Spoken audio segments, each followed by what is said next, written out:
በሸዋ ግንባር ፋኖ በአገዛዙ ጥምር ጦር ላይ ያቀዳጁት አንጸባራቂ ድልና ተጨማሪ ግንባር መረጃ ይዘናል። ብልጽግና አፈንጋጩን የሀራ መሬት ትግራይ ታጣቂን እያስታጠቀ ነው። ወደ አፋር የገባውን የኤርትራን ታጣቂ ስማን ነው ትሰሙታላችሁ። ግብጽ የአፍሪካ ቀንድን ሙሉ በሙሉ ለመቆጣጠር የያዘችው ስትራቴጂ ወደ ተግባር በመቀየር አሰብ ላይ የተሰማራችው ሙሉ ተረጋግጧል። መረጃውን የምናስደምጣችሁ ይሆናል። በሀገር ውስጥ የድሆችን ቤት በግሬደር ያፈረሰ ህዝቡን ለጎዳና ያደረገው አገዛዝ በደቡብ ሱዳን መኖሪያ ቤት እየገነባው ነው ሲል በህዝብ ላይ ተሳልቋል። ሰላም ጤና ይስጥልኝ ክቡራን አድማጮች፣ አብራችሁን ስትቆዩ እነዚህና ሌሎች መረጃዎችን ታደምጣላችሁ። ለቻናላችን አዲስ ከሆኑ ሰብስክራይብ በማድረግ እንዲሁም ቪዲዮንም ላይክ በማድረግ ይጀምሩ። በቀጥታ ወደ ዝርዝር መረጃው። በሸዋ የአባት አርበኞች ጥምር ኃይል በአገዛዙ ጥምር ጦር ላይ ጥቃት በመሰንዘር አንጸባራቂ ድል ተቀዳጁ።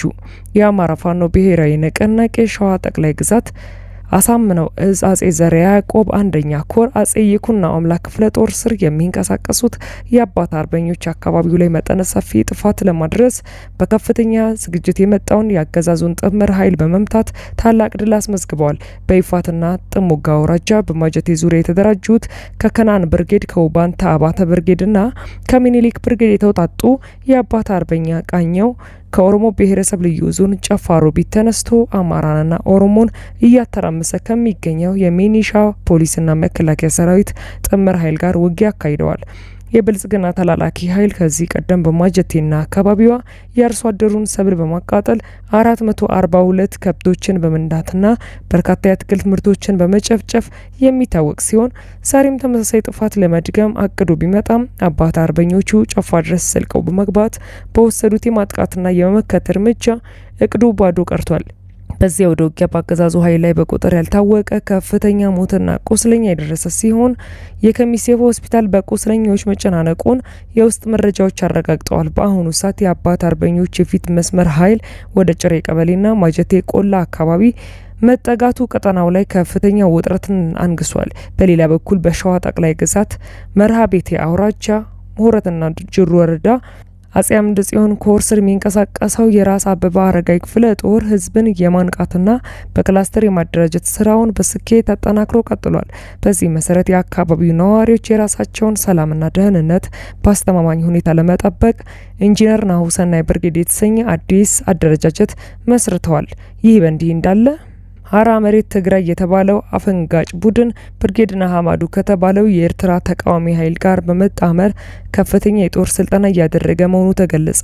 በሰሜኑ የሀገሪቱ ክፍል ዳግም አውዳሚ ጦርነት ለመክፈት በአገዛዙ በኩል ሰፊ ውሳኔ ተላልፎ ወደ ተግባራዊ እንቅስቃሴ መገባቱን የሚያሳዩ መረጃዎች እየወጡ ሲሆን ህወሓትም ይህንን ጦርነት እንቅስቃሴ በመቃወም መግለጫ ወጥቷል። ከዚህ ቀደም አገዛዙ በትግራይ ክልል የተለያዩ አካባቢዎች ላይ ተደጋጋሚ የድሮን ጥቃቶችን መፈጸሙን መዘገባችን የሚታወስ ሲሆን ይሁን እንጂ ይህ አዲስ ጦርነት በይፋ ታውጆ ሙሉ በሙሉ ወደ ውጊያ ያልተሸጋገረው በትግራይ መደበኛ ኃይል በኩል ለተሰነዘረው የድሮን ጥቃት እስካሁን ምንም አይነት ወታደራዊ አጸፋ ባለመመለሱ ብቻ እንደሆነ ዘጋቢዎች ይናገራሉ። አገዛዙ በአማራ ክልል ላይ ያለውን ቁጥጥር ሙሉ በሙሉ በማጣቱና ሰራዊቱ በከፍተኛ ሁኔታ በመዳከሙ ምክንያት አዲሱን የትግራይ ጦርነት ለመክፈት ከፍተኛ ቁጥር ያለውን ጦርና ከባድ መሳሪያዎችን በአፋር ግንባር በኩል በስፋት አሰማርቶ ይገኛል። ያገዛዙ አዲሱ ስልት ጦርነቱን የእርስ በርስ ጦርነት አስመስሎ ለማቅረብ በጌታቸው ረዳና በጀነራል ጻድቃን ገብረትንሳኤ የሚመራውንና ሀራ መሬት ትግራይ ተብሎ የሚጠራው አፈንጋጭ ቡድን ብርጌድና ሀማዱ ከተባለው የኤርትራ አደገኛ ተቃዋሚ ኃይል ጋር በመጣመር ከፍተኛ ወታደራዊ ስልጠና እየወሰደ ይገኛል። አገዛዙ ይህን ጥምር ኃይል እስከ ከባድ መሳሪያ ድረስ በስፋት ያስታጠቀው ሲሆን ጦርነቱ በትግራይ ያሉ ሁለት ኃይሎችና በኤርትራውያን መካከል የሚደረግ የእርስ በርስ ግጭት ለማስመሰል ዝግጅት እያደረገ ነው። የሀራ መሬት የተባለው ኃይል በራያ አቅጣጫ በተደጋጋሚ ሰርጎ በመግባት ንጹሃን ወጣቶችን በኃይል በማፈስና ወደ ስልጠና ካምፕ በመውሰድ ላይ መሆኑም ተረጋግጧል። በትግራይ ዋና ኃይል በኩልም እጅግ ከፍተኛ የሆነ የጦር ዝግጅትና መጠነ ሰፊ ወታደራዊ ስልጠናዎች እየተሰጡ መሆኑም ታውቋል። ይሁን እንጂ ከትግራይ አፈንግጠው የወጡና የአብይ አህመድ ፍጹም ተላላኪ የሆኑ ኃይሎች በአገዛዙ ልሳናት ላይ በተደጋጋሚ ብቅ እያሉ ህዝቡን ለሌላው አውዳሚ ጦርነት የሚያነሳሳና የሚያስገድድ ሰፊ የጦርነት ቅስቀሳ እያደረጉ መሆኑ ተገልጿል። ይህ አዝማሚያ በቀጣይ ቀጠናውን ወደ ከፋ የደም መፋሰስ ሊከተው እንደሚችል ስጋቶች እየተሰነዘሩ ነው። ይህ በእንዲህ እንዳለ ካይሮ ወታደራዊና ኢኮኖሚያዊ ተጽዕኖዋን በአፍሪካ ቀንድ በማስፋፋት ግዙፍ ኩባንያዎቿን ወደ አሰብ ወደብ እያሰማራች እንደሆነ አፍሪካ ኢንተለጀንስ አጋለጠ። በምስራቅ አፍሪካና በአፍሪካ ቀንድ ሀገራት መካከል ያለው የፖለቲካና የወደብ ሽኩቻ ፈጣን በሆነ መልክ እየያዘ መምጣቱን የሚያሳዩ መረጃዎች ወጥተዋል።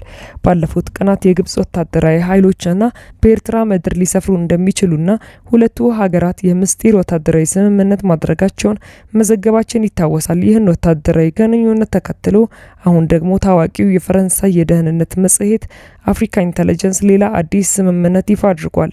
በጥናቱ መሰረት በርካታ የግብጽ ግዙፍ የንግድና ኮንስትራክሽን ኩባንያዎች በስልታዊ ወደብ ከተማዋ አሰብ ላይ ኢንቨስት ለማድረግና ሰፊ የልማት ስራዎችን ለመጀመር ቀጥተኛ ዝግጅት እያደረጉ መሆናቸው ታውቋል። የግብጽ ኩባንያዎች ወደ አሰብ ወደብ የመቃረብ ስትራቴጂ ካይሮ ባለፈው ከጀመረችው ወታደራዊ እንቅስቃሴ ጎን ለጎን በቀይ ባህርና በአፍሪካ ቀንድ አካባቢ ያላትን ዲፕሎማሲያዊ፣ ወታደራዊና ኢኮኖሚያዊ ተጽዕኖ ከመቼውም ጊዜ በላይ በጽኑ መሰረት ላይ ለማቆም የያዘችው ታላቅ ስልታዊ እቅድ አካል መሆኑ ተገልጿል። እንደ ዘገባው ገለጻ የግብጽ ኩባንያዎች በአሰብ ወደብ መሰረተ ልማት፣ ሎጂስቲክስ፣ በመርከብ ጥገናና በተለያዩ ንግድ ዘርፎች ላይ ለመሰማራት ከኤርትራ መንግስት ጋር ሰፊ ውይይቶችን እያደረጉ ይገኛሉ። ይህ አዝማሚያ በአስመራና በካይሮ መካከል ያለውን ግንኙነት ወደ ላቀ ደረጃ የሚያሸጋግር ነው።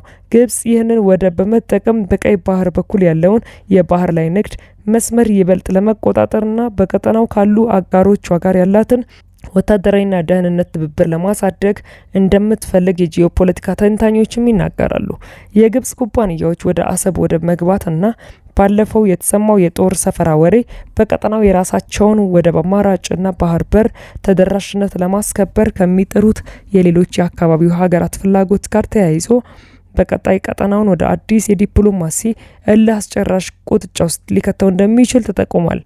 የኤርትራ መንግስት የወደብ መሰረተ ልማቱን ለማዘመን የግብጽን ፍላጎት በበጎ እየተመለከተው መሆኑ ተሰምቷል። ይህ በእንዲህ እንዳለ የአብይ አህመድ አገዛዝ የዜጎችን መኖሪያ በግሬደር አፍርሶ ነዋሪዎችን ያለመጠለያ ለጎዳና እየዳረገ በደቡብ ሱዳን ዘመናዊ መኖሪያ መንደር ሊገነባ ነው ማለቱ መነጋገሪያ ሆነ። የብልጽግናው አገዛዝ በሀገር ውስጥ እጅግ አስከፊ የሆነ የቤት ማፍረስና ዜጎችን የማፈናቀል ዘመቻን እያካሄደ ባለበት በአሁኑ ወቅት በደቡብ ሱዳን የቤት ግንባታ ሊጀምር መሆኑ የሰሞኑ ትልቅ አጀንዳ ሆኗል። የኢትዮጵያ ፌዴራል ቤቶች ኮርፖሬሽን ባወጣው ይፋዊ መግለጫ ከደቡብ ሱዳን ዋና ከተማ ጁባ ዘመናዊ መኖሪያና የንግድ ተቋማት ግንባታ ለመጀመር የሚያስችሉትን ሁሉንም አስፈላጊ ቅድመ ዝግጅቶችን ማጠናቀቁንና ወደ ተግባር ለመግባት መዘጋጀቱን አስታውቋል። ካፒታል ጋዜጣ እንዳስነበበው ይህ ግዙፍ ፕሮጀክት ወደ ትግበራ ምዕራፍ የተሸጋገረው ባለፈው ቅዳሜ ዕለት በጁባ ከተማ በተፈረመው የመጨረሻ የኦፕሬሽን ውል መሰረት ሲሆን ስምምነቱ የኮርፖሬሽኑ ዋና ስራ አስፈጻሚ አቶ ረሻድ ካማልና የደቡብ ሱዳን የመካከለኛው ፓትሮሊያን ግዛት ገዢ ኢማኑኤል አዲል በጋራ ፈርመውታል። ይህ ስምምነት ይፋ መደረጉን ተከትሎ በርካታ ታዛቢዎችና የኢኮኖሚ ባለሙያዎች የአገዛዙን አስቂኝና ግብዝ አካሄድ ሲሉም ተችተውታል።